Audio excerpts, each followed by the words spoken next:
असलम शेख यांच्यावरील विधानावरून भाजप नेते अमित साटम यांच्या विरोधात काँग्रेस कार्यकर्ते आक्रमक झालेत। अमित साटम यांच्या मुंबईतील कार्यालयाबाहेर काँग्रेसने आंदोलन केलं।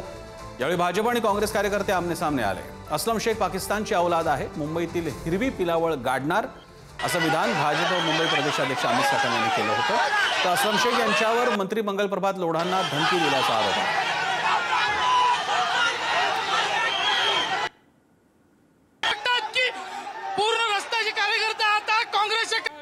सुरू झालेल्या पोलिसांकडून मात्र पाहू शकतात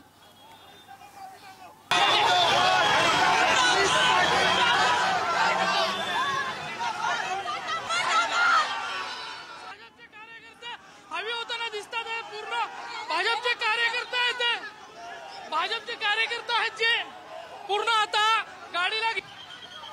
दरम्यान अमित साटम सुरुवातीला काय म्हणाले त्याला असलम शेख यांनी काय उत्तर दिलं पाहूया।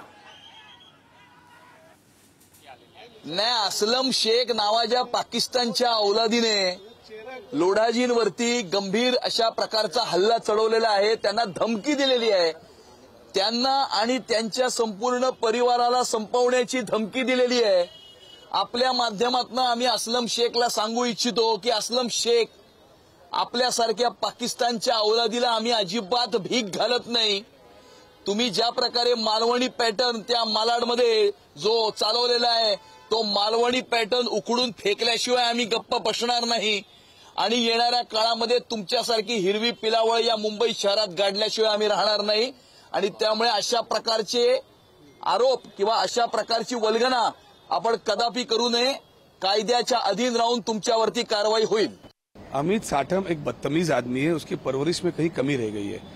एक प्रतिनिधि ने किस तरीके से बात करना चाहिए, और भारतीय जनता पार्टी ने अब जिसको अध्यक्ष बनाया उनको थोड़ा सा बात करने की तमीज भी सिखाना चाहिए। आप खाली गूगल करोगे तो किस तरीके से वो हॉकर से मारामारी करते हैं, किस तरीके से अधिकारियों को गंदी गंदी गालियां देते हैं, किस तरीके से लोगों को गालियां देते हैं। तो ऐसे आदमी को अध्यक्ष बना के भारतीय जनता पार्टी इस मुंबई शहर को क्या देना चाहती है ये दिखाई देता है।